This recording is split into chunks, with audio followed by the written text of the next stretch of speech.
Hi guys, so this is my form to function video. Before I get into anything, I just want to introduce the horse. This is Bowen.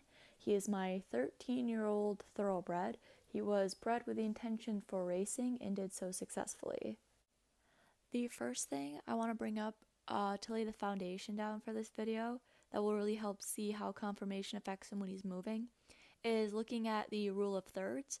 This is generally saying that the hindquarters, the barrel, and the shoulder should match about the same size. In this picture, mind that it's on a bit of an angle, but you'll notice how his shoulder is a little bit smaller than his barrel and hindquarters. Another thing that you'll notice about his shoulder is that it's on a bit of a steeper angle. So I drew here the angle, and inside there that's supposed to be about 45 degrees, but as you can see, it's a little bit more acute than it's supposed to be. This here is about the ideal angle that should be had, and then here is where Bowen's at. And as you can see, like a shorter angle could cause him to have a shorter stride, which we'll talk about next. So in this picture, he's actually striding out more than what he normally does, but it's great to examine for an example. So if you look at his legs, his front left leg actually isn't striding out much past his chest. That means he's not having a lot of reach and he's not really moving out in his front end. You can also see that in his front right leg, how far it is under his stomach. In the front end, you want a very reachy stride and you don't want it to come super far under them. And if you look at his back right leg, that's pretty far under his stomach, which is good because that's indicating that he's rounding his hindquarters up under him, which means that he is round through the back, through the neck. And that's an ideal movement. Same with his back left leg. It's not kicking out far past his hindquarters, which is showing that he actually has a very great range of motion in his back end, and it's the front end where it's being restricted. Coming back to his conformation as a whole, the only ailment that I can think of that could cause him to become unsound sooner is that he's a little bit club-footed, but that's common in thoroughbreds. I'm not really worried about that. As I move into the movements, just an FYI, since the thoroughbred breed standards for what I do is a little bit all over the place, I'm just going to be comparing Bowen to a standard warm blood that you would use for dressage. Looking at Bowen's collected walk, you can see that his front stride is very natural, but his back looks a little bit restricted. This is just simply because of the way he's built, like I mentioned earlier. His natural habit is to want to move into a trot to escape the difficulty of the maneuver. For any standard, you want the back tempo to match the front tempo, and it doesn't really match so well on Bowen, so for that reason, I'd mark him a little bit lower than average, but overall it's not terribly unbalanced. It's just something to work on. For his medium walk, his back stride is very comfortable, but in the front he's actually pushing for more extension. I can tell he has to do so because he has a little bit of a head bob. When we're showing, that's not acceptable because that's like showing the judge like, hey, here's one of our flaws. But for video purposes, I'm allowing it just so you can see what I feel. His walk is very ground covering, even, and balanced, so I don't really have any problems with his medium walk. So moving on to the extended walk, this is what we spend our most time practicing because it's very prominent in jumping and dressage. Given his conformation, this should be our hardest stride to get. But despite that, whenever I let him pick his stride, just kind of let him go for a free walk, he tends to choose a much more extended stride as his own preference. And again, comparing him to what I would consider just, the standards, I would say he falls about medium. Just has a pretty normal extended walk. The collected trot is the easiest gait for Bowen and I to accomplish, and I would say it's also our most point awarding, but overall his conformation tends to leave him with more collected stride, so he defaults to a more collected gait, and I just use my equitation to make slight modifications. For example, for a sitting collected trot, I'd use my seat to help set a tempo, hands to create bend so there's no resistance, and my legs as a reminder to keep him moving forwards. Overall, I would say he has a pretty good, above average collected trot. So now moving on to the medium trot, I don't really have a lot to say about this. I feel like this may be the only gait where his front and his back comfortably match. His head can sit very comfortably as well, and due to his conformation, I would say his medium trot is an ideal gait to show off for us. Compared to the ideal horse, Like the collected trot, I would say he matched fairly well with what you would want. Of course, we can always have a little more roundness in his neck. Overall, though, it's very balanced, so I'm satisfied. Now on to the extended trot. The extended trot is the hardest form of trotting for us, of course. Luckily, though, since he's big and has nice hindquarters, it creates an illusion of a very powerful trot.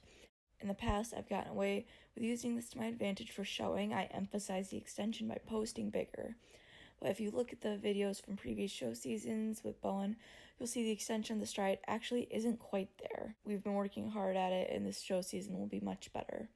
Compared to the ideal horse, he has all the elements besides the most important one, which is the actual extension of the stride. With a lower dressage level, I can get away with more of this, but as I move up, I'll need to focus on getting that true extension without getting too fast. Moving on to the collected canter, I would say he has a very nice pace and it looks nice and balanced. His length of stride is a little quick for my liking, but that's something to work on.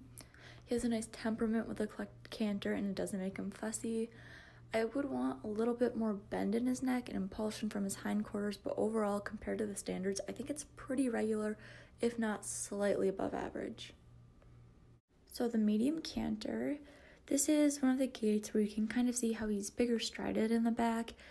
Despite that, he does look very balanced coming around all the corners. Again, these videos were taken in the off season, so it's not a well-shaped canter, but if you focus on the stride, you'll see that it's perfectly fine. Compared to most horses, his medium canter is bigger, but it suits him well and he can extend or collect from there, so it works for us. Overall, compared to the standard, I think he has a perfectly fine medium canter. So moving on to the extended canter, this is where you can see that his back stride is a lot bigger than his front. His front looks awkward and his back fishtails a little bit because I don't know quite yet how to move his ribs to deposit this extra energy into something better. You can see how he switched his leads and broke. This is just to show you guys that we're still learning and that this is definitely not our finest gait. Overall, I would rate it slightly below average, but I know we'll come around soon. Alright, and now I'll be moving on to 2B and 2C of the form to function questions.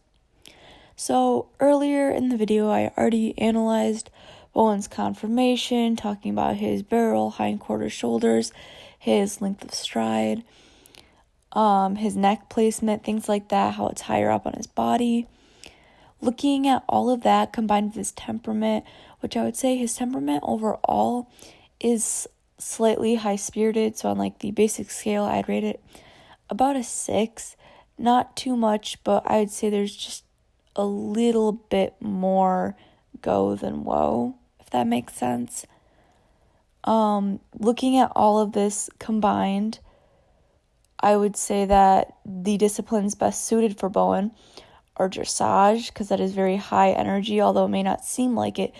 It takes a lot of energy to be able to move your horse in certain directions, and a lot of energy flowing through them in just different directions than just straight forwards. Another good discipline for Bowen would be jumping, because that takes a lot of endurance, obviously takes a lot of impulsion to get over the jumps. Alright, so now that we know what Bowen would be good at, let's take a look at some things that he wouldn't be good at. Based off of his conformation and just his temperament in general and just the way he behaves, I feel like a discipline that he would not be well suited for is reining. I believe so because in reining you have to make very abrupt changes between a very collected slow lope and then a very extended canter. Personally, knowing Bowen, I just see there being a very difficult time easily maneuvering his ribs to hold the correct leads at the right pace. I can see him getting a little bit worked up over the constant stopping and turning, because when he does stop, it does take a little bit longer than an average horse for him to come to a full stop. So I could see how doing the quick sliding stops and stuff just would not be for him. I'd say Western in general isn't really for him, but I think he definitely has potential to learn it. Coming back around for his conformation, though, I just don't think that he has the type of athleticism it takes to do reining. He's very big, has very long legs. His neck is very high placed up, very different from the horse you see in this video. Also, with his length and stride and stuff like that, as I mentioned earlier, I think that it would be very difficult with the amount of emphasis placed on leads and switching leads and stuff, where a lot of Bowen's greatness of movement comes from his trot. Anyways, that's all for this video. Thank you for watching.